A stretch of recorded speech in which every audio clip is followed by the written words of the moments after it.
The calmness of the village shattered in an instant. The soft chirping of birds vanished. Even the wind seemed to hold its breath. The sound coming from the forest, heavy steps, snapping branches, the thud of wood hitting roots was unmistakable. Something was approaching. Something the villagers themselves had not been expecting. The village chief raised his hand, signaling the Spaniards to stay still. But the urgency in his eyes said much more. Danger was near.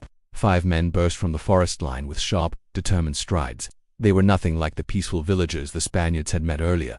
These were warriors, their bodies painted in red and white patterns, their chests marked with symbols of authority, their hair tied tightly, their expressions hard and unwavering.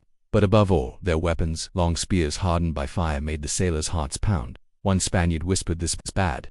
Fear took over the Europeans. Several men placed their hands on the hilts of their swords. Others reached instinctively for their daggers. De la Cosa unsheathed his knife just enough for the blade to glint. Columbus raised his voice immediately. "No weapons. No one draws steel. But panic has its own logic."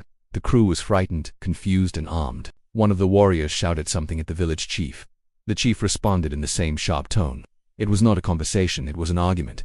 The warriors gestured toward the Spaniards, then toward the forest. Their movements were firm, hostile, urgent. The villagers stood behind their chief, unsure and uneasy. The Europeans understood immediately. Not everyone agreed on whether the Spaniards should be welcomed. Seeing the tension escalate, Columbus stepped forward. Pinzon grabbed his arm. "Admiral, don't. You'll get yourself killed." But Columbus shook free and advanced toward the center of the clearing. He lifted the royal banner high, planted his feet, and said in a calm tone, "We come in peace." The warriors did not understand the words, but they understood the voice. They paused, not convinced, but momentarily taken aback by his audacity. One warrior pointed his spear at Columbus's banner and made a sharp gesture, a gesture that clearly meant lower it. De la Cosa muttered, "They think you're claiming their land." Columbus replied quietly, "The banner stays up." The warriors advanced a step. Behind Columbus, a sailor terrified slid his sword just a few centimeters from the scabbard. The soft metallic hiss was enough. The warriors snapped into formation. 3 spears shot forward, pointed directly at Columbus's chest. Pinzon shouted, "Stop, stop now." The clearing trembled with tension. A single wrong breath could ignite the fight. The village chief moved quickly, faster than any European expected. He stepped between Columbus and the warriors, arms wide, voice raised with authority the Spaniards had not yet seen. He barked orders. The warriors fired back with angry replies. The chief gestured toward the sea, then to the Spaniards, then to the ground, as if saying, "They came from far. They are guests. They have not attacked us." The warriors growled, frustrated, but they hesitated.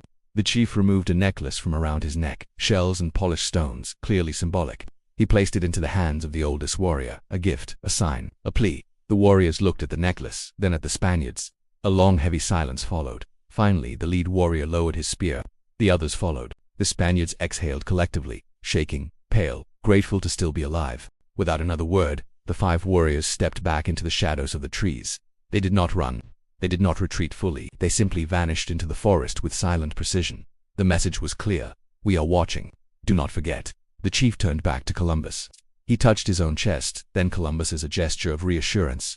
Columbus nodded gently. The sailors, still trembling, exchanged glances filled with relief and fear. Pinzon whispered, "If they had charged, none of us would be standing." De la Cosa added, "They're not weak or naive. They protect what is theirs." Columbus's face grew serious, "And we must understand their strength.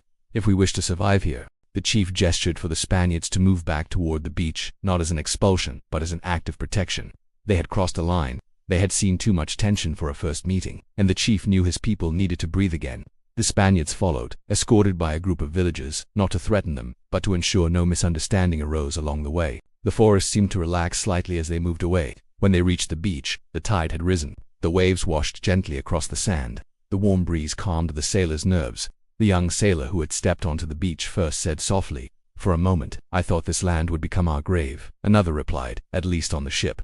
We knew what waited for us." But now, they knew more. This land was not empty. This land was not passive. This land had its own guardians, its own rules, its own pulse. Before the Spaniards boarded the boats, the chief approached once more. He placed his hand on his own chest, then on Columbus's, then pointed toward the forest, a simple gesture. But it meant, "You are welcome, but walk carefully. This world belongs to someone." Columbus bowed his head respectfully. The boats pushed into the water. The villagers watched from the shore, women, children, elders, and the chief with the shining shell necklace on his chest. And as the boats drifted away, the Spaniards understood. The bridge between the two worlds had been built, but it could collapse at any moment. The voyage was far from over, and the next days would test everything they believed. The boats drifted slowly back toward the Santa Maria, the oars pushing through the clear water in steady, controlled strokes. But although the Spaniards were physically leaving the shore, their minds remained trapped on that strip of sand and on the spears that had nearly ended their lives. The encounter had been peaceful, then tense, then nearly fatal. Now, as they rowed back to the ship, every man grappled with the same realization. This new world was far more complex and far more dangerous than they had ever imagined. As the boats approached the Santa Maria, the crew still aboard leaned over the rails, anxious.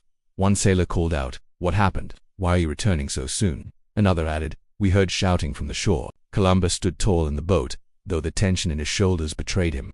When the first boat reached the side of the Santa Maria, the men climbed aboard with shaky legs and pale faces. De la Cosa was the last aboard. He looked up at the crew and simply said, "We were welcomed and nearly killed." A chill spread across the deck. Columbus gathered his officers, Pinzon, de la Cosa, and the shipmasters on the quarterdeck. The sailors formed a semicircle around them, silent, waiting. Columbus began, "We have met the people of this land. They are gentle, curious, but not undefended," Pinzon added, voice grave. A second group arrived. "Warriors," a murmur rose. De la Cosa continued, "They came ready for a fight. We narrowly avoided one." One of the sailors asked, "Do they mean to kill us?" Columbus shook his head. "Not without cause. They seemed to protect their village, not attack us." Another sailor asked, "Do you think they will attack again?" Columbus looked toward the shore, a long, silent gaze. "They will watch us. Everything depends on our next steps." The crew looked to Columbus for guidance. Some wanted to leave immediately. Others wanted to try again. Columbus raised his hand and said, "We will not move the ship tonight. We anchor here." The sailors exchanged nervous looks. Pinzon leaned in, whispering, "Admiral, if the warriors return, we will be trapped." Columbus answered, "Retreat now, and we lose trust forever. Stay, and we learn who they are." De la Cosa nodded reluctantly. "Then we prepare the ship for anything." As the sun sank behind the tree line, the coastline disappeared into a wall of shadows. A thick, warm breeze carried sounds from the forest, distant drums, insects, rustling leaves. The sailors stood at the rails, listening with strained nerves. The night felt alive, watching, hiding. One sailor muttered, "Doesn't feel like any night at sea." Another replied, "This land breathes. It listens." Torches were lit across the deck. The ship glowed in warm circles of flickering light. But beyond those circles, darkness swallowed everything. Not long after nightfall, faint lights appeared among the trees. Small fires, figures moving around them. The sailors stiffened. One shouted, "They're coming," but Columbus watched carefully. "They are not approaching, they are observing." Indeed, the fires did not move closer. They simply flickered like signals, or torches placed deliberately along the shore. A message, "We are here, we are awake," Pinzon whispered. "They want us to know they're watching," De la Cosa replied, "and that we should not make a wrong move." Later in the night, as most sailors tried to sleep on their posts, Columbus and De la Cosa stood together. De la Cosa asked, "Do you still trust them?" Columbus answered slowly, "Trust? No, but I respect them." He paused. The warriors were disciplined. They waited for a reason to act. They held back. De la Cosa nodded. "If they wanted us dead, we would be dead." Columbus exhaled deeply, tension in every breath. "Tomorrow we must prove we are not invaders." Below deck, the mood was grim. Some sailors whispered prayers. Others sat staring into nothing, trying to make sense of what had happened. One man said, "They were ready to split us open like fish." Another replied, "And they didn't. That means something." A third man, older and more experienced, muttered, "It means they're deciding what we are." The words weighed on everyone, because they were true. Shortly after midnight, the forest erupted with sound. Not screams, not war cries, but rhythmic chanting, deep, pulsing, rising and falling like waves. The sailors rushed to the rails. The chanting grew louder, then softer, then louder again. A ritual, a warning, a celebration. No one knew.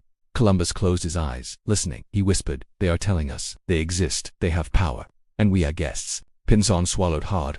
"Let's pray we stay as guests."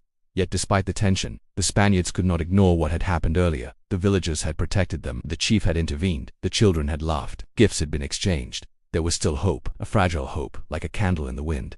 But hope nonetheless. Columbus told the crew, "Remember the gifts. Remember the smiles. Tomorrow, we continue." Carefully, some men nodded. Others trembled, but they listened. Because turning back now would mean admitting defeat before the discovery had even begun. As the first light of morning brushed the horizon, the fires on the shore had disappeared. The forest was silent again, calm, almost peaceful, but no one was fooled. The sailors whispered, "They're still there. They're watching from the trees. What will they do today?" Columbus stepped onto the deck early, holding his journal. He wrote only one sentence. "Today will decide everything." The sea was calm. The air was warm. The coastline glowed under the new sun. It looked peaceful. But the Spaniards knew the truth. This was no empty paradise. This was a world with guardians, rules, and boundaries, and they had crossed the first one. The next move belonged to Columbus. The next reaction belonged to the warriors. And the next chapter of history was about to begin.